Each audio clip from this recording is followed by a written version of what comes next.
everyone, it's June here. Welcome back to the Noble channel. This is where we talk about people, places and pages. And today we are talking about people and pages. There is no such thing as a skinny Bibik by Sandra Chua. So let's get rolling.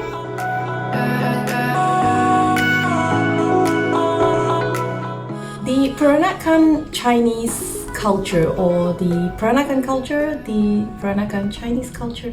Okay, anyway guys, the Perankan culture, or sometimes we call them Baba and Nyonya or Bibik.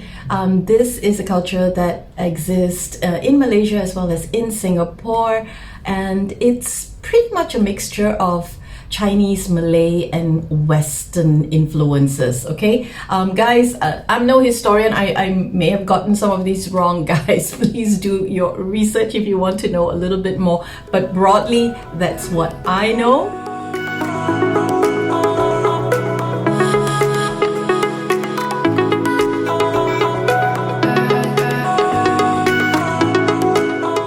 Charlie is she's the heroine in this show. Charlie has always been too tall, too skinny and too wild to ever be considered a proper nyonya.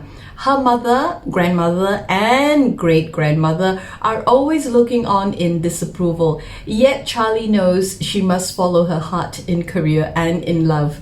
That becomes complicated when three men fight for her affection. A major smuggling ring must be investigated and the paparazzi cannot get enough of her. I don't know why, but for some reason when I got hold of this book and started to read it, I was expecting it to be a sort of a thriller crime detective novel with a little bit of love story thrown in. I don't know why that was what I was thinking. That was the impression that I got. I don't know from where, okay? But anyway, as I started to read it, I realized it's not that dark, not that serious. It's actually funny, okay? I found a lot of the conversations and the exchanges here very, very funny. And for your information, this book was longlisted for the Epigram Books Fiction Prize of 2021, so you know it is good stuff. But it also has a lot of lessons in there as well, a lot to do with keeping traditions alive across the many generations, you know. And as I was reading it initially, I was like really angry with the great-grandmother. I won't give anything away, but as you read, you will understand that one of the key things that I took away from this book was that, you know, with each generation, they have their own struggles. I think that in some families we are very reserved. We don't really want to talk about things that were very difficult in the past or things that we have suffered from. Makes people behave in a certain way that, and I suppose in the following generation don't understand what has happened, and you know that it can cause a lot of misunderstanding. Moving forward, I find that parents now probably are a little bit more communicative with their children, a bit more open to discussing things. But of course, this is something that every family has to work on, and parents should have a relationship with their children where they can, you know, sort of like be a little bit more open with their struggles rather than keeping everything to themselves. And that's what I got, because in the end, I kind of like am able to see with each generation what every generation had to put up with, especially the women in this family.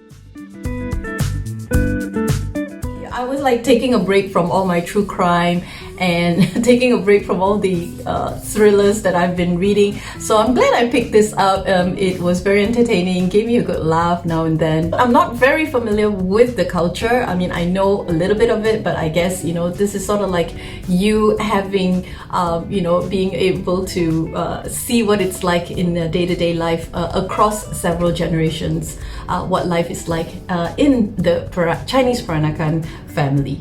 Here's the latest, guys, the sequel to There's No Such Thing as a Skinny Bibik, There's No Stopping This Skinny Bibik is now available from Epigram Books and of course at all good bookstores. Rebel that she is, Nyonya Charlie has chosen love over her family when she decides to leave Singapore and move to Penang to be with her ex-spy boyfriend.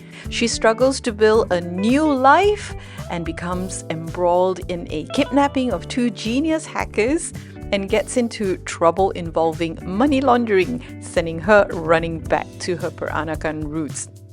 I highly recommend that you start with There's No Such Thing as a Skinny Bibik and then follow up with this one. That's all for this episode. Thank you so much for watching. I hope to catch you again really soon. So make sure you give this video a thumbs up and subscribe if you haven't already subscribed, and do share the video. It doesn't cost you anything, but it would help me out so much and I'd appreciate it. Until I see you again, remember to be brave and be kind. Bye!